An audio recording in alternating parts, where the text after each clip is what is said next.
नमः संस्कृताय। नमस्कार छात्रों।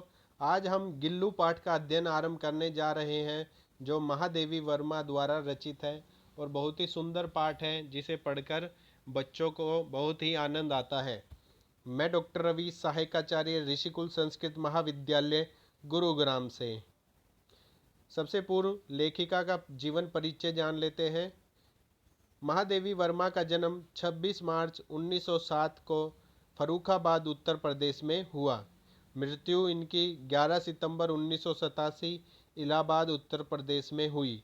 शिक्षा इंदौर मिशन स्कूल से प्रारंभिक शिक्षा प्राप्त की। सन 1932 में इलाहाबाद विश्वविद्यालय से संस्कृत में एमए पास किया। कार्य क्षेत्र उपन्यासकार, कवयित्री, लघु कथा लेखिका इनका कार्य क्षेत्र रहा है।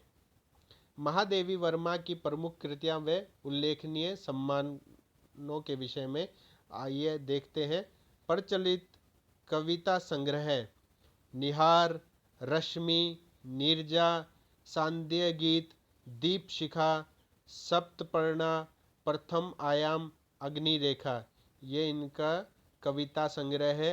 रेखा चित्र देख लेते हैं। अतीत के चलचित्र, स्मृति की रेखाएं। समस्मरण देख लेते हैं। पथ के साथी, मेरा परिवार और समस्मरण। निबंध देख लेते हैं। श्रृंखला की कड़ियाँ, विवेचनात्मक गद्य, साहित्यकार की आस्था तथा अन्य निबंध। आपको सन 1956 में पद्म भूषण, 1982 में ज्ञानपीठ पुरस्कार, वर्ष 1988 में पद्म विभूषण से सम्मानित किया गया।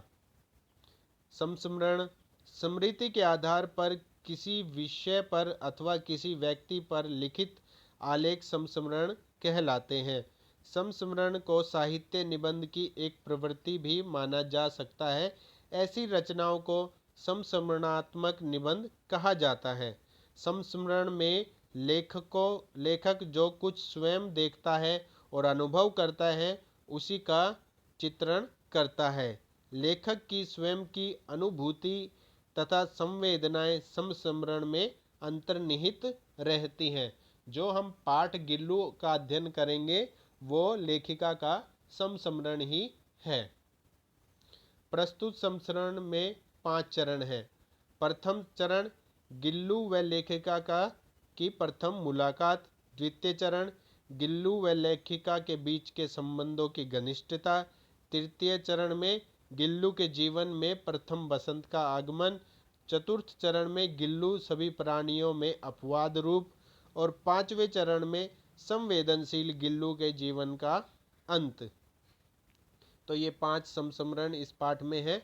अचानक एक दिन सवेरे कमरे से बरामदे में आकर मैंने देखा 2 कौवे एक गमले के चारों ओर चोंचों से छुआछुआवल जैसा खेल खेल रहे हैं। छुआछुआवल मतलब बार बार छूने का प्रयास करना। सबने कहा कि कौवे की चोंच का घाव लगने के बाद यह बच नहीं सकता, अतः इसे ऐसे ही रहने दिया जाए। परंतु मन नहीं माना। उसे हौले से उठाकर अपने कमरे में ले आई। फिर रुई से रक्त पोंछकर घाव पर पेनिसिलिन का मरहम लगाया। पेनिसिलिन एक दवाई है। रुई की पतली बत्ती दूध से भिगोकर जैसे तैसे उसके नन्हे से मुख में लगाई, परंतु मुंह खुल न सका और दूध की बूंदें दोनों ओर ढुलक गई, दोनों तरफ निकल गई। कई घंटे के उपचार के उपरांत उसके मुंह में एक बूंद पानी टपकाया जा सका। तीसरे दिन वह इतना अच्छा हो गया कि मेरी उंगली अपने 2 नन्हे पंजों से पकड़कर नीले कांच की मोतियों जैसी आंखों से इधर उधर देखने लगा। 3-4 मास में उसने स्निग्ध रोएं, झब्बेदार पूंछ और चंचल चमकीली आंखें सबको विस्मित लगी। उसकी समझदारी और कार्यकलाप पर सबको आश्चर्य होता। मैंने फूल रखने की एक हल्की डलिया में रुई बिछाकर उसे तार से खिड़की पर लटका दिया। वह 2 वर्ष गिल्लू का घर रहा। जब मैं लिखने बैठती तब अपनी ओर मेरा ध्यान आकर्षित करने की उससे इतनी तीव्र इच्छा होती कि उसने एक अच्छा उपाय खोज निकाला। वह मेरे पैर तक आकर सर से पर्दे पर चढ़ जाता और फिर उसी तेजी से उतरता। उसकी यह दौड़ने का क्रम तब तक चलता जब तक मैं उसे पकड़ने के लिए न उठती। तो इस प्रकार गिल्लू अपना ध्यान, महादेवी का ध्यान अपनी ओर आकर्षित करता था कि वो पर्दे पर बार बार चढ़ता और उतरता था। गिल्लू को पकड़कर एक लंबे लिफाफे में इस प्रकार रख देती कि अगले 2 पंजे और सिर के अतिरिक्त सारा लघुगात लिफाफे के भीतर बंद रहता। तो जो लेखिका थी महादेवी वर्मा, वो गिल्लू को लिफाफे में इस प्रकार डाल देती कि उसके अगले पंजे और सर बाहर रहे, बाकी शरीर उस लिफाफे के अंदर रहता। भूख लगने पर चिक चिक करके मानो वह मुझे सूचना देता और काजू या बिस्कुट मिल जाने पर उसी स्थिति में लिफाफे से बाहर वाले पंजों से पकड़कर उन्हें कुतरता रहता।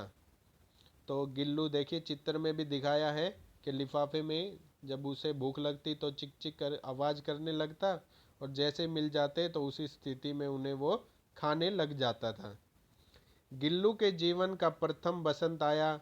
नीम चमेली की गंध कमरे में धीरे धीरे आने लगी।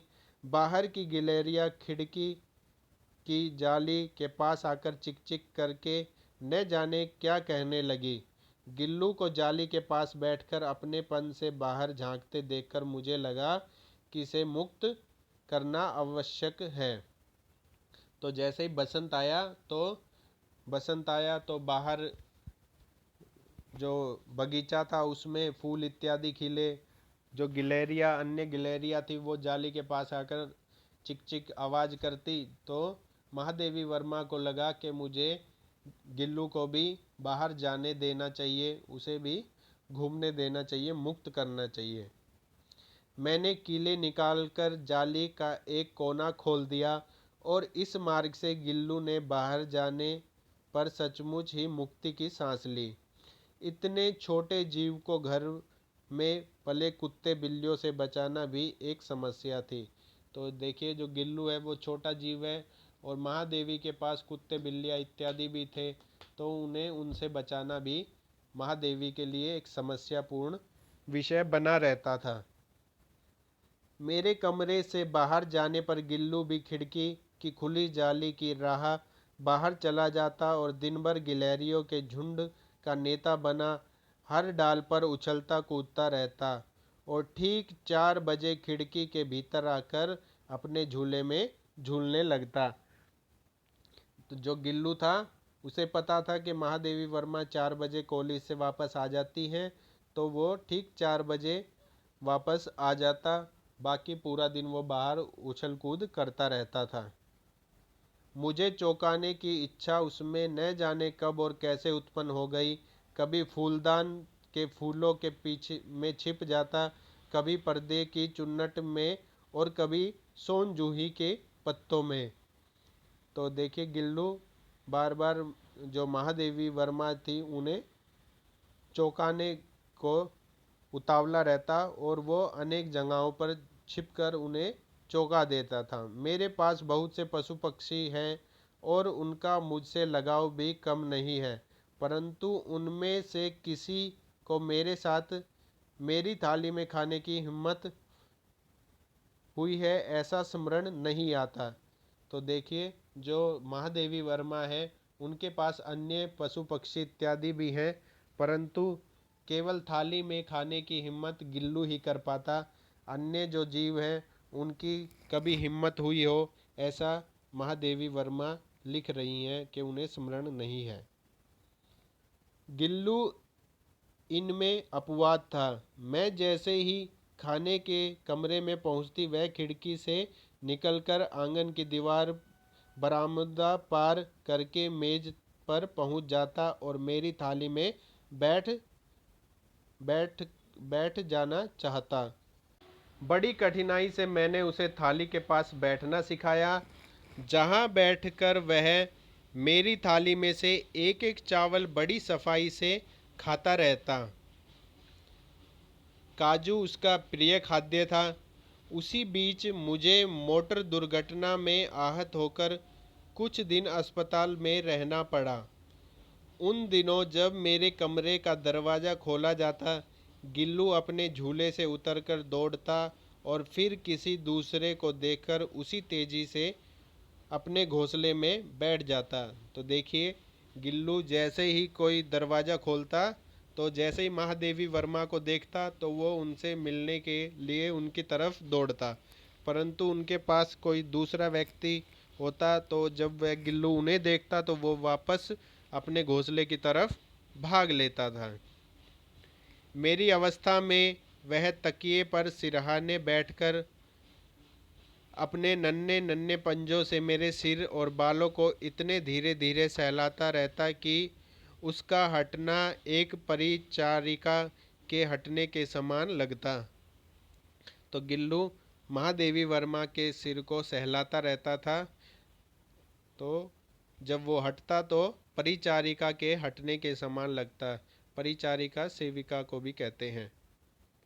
गर्मियों में जब दोपहर में काम करती रहती तो गिल्लू न बाहर जाता न अपने झूले में बैठता। उसने मेरे निकट रहने के साथ गर्मी से बचने का एक नया उपाय खोज निकाला। वह मेरे पास रखी सुराही पर लेट जाता और इस प्रकार समीप भी रहता और ठंडक में भी रहता था। देखिए, जो महादेवी वर्मा पानी के लिए सुराही रखती। सुराही एक पानी का पात्र होता है, मिट्टी से बना होता है, जिसमें पानी बहुत ठंडा रहता है। तो महादेवी अपने पास वो सुराही रखती थी। तो गिल्लू ने महादेवी के पास रखने का ये तरीका खोज लिया था। वो सुराही पर लेट जाता, तो इससे वो गर्मी से भी बचा रहता और महादेवी के पास भी रहता था। गिलहरियों के जीवन की अवधि 2 वर्ष से अधिक नहीं होती, अतः गिल्लू की जीवन यात्रा का अंत आ ही गया। उस दिन उसने न कुछ खाया न बाहर गया। रात में अंत की यातना में भी वह अपने झूले से उतरकर मेरे बिस्तर पर आया और ठंडे पंजों से मेरी वही उंगली पकड़कर हाथ से चिपक गया, जिसे उसने अपने बचपन की मरणासन स्थिति में पकड़ा था। पंजे इतने ठंडे हो रहे थे कि मैंने जाकर हीटर जलाया और उसे उष्णता देने का प्रयत्न किया, परंतु प्रभात की प्रथम किरण के स्पर्श के साथ ही वह किसी और जीवन में जागने के लिए सो गया। देखिए, गिल्लू जो था, जो गिलहरी होती हैं इत्यादि, उनकी आयु 2 वर्ष से होती हैं।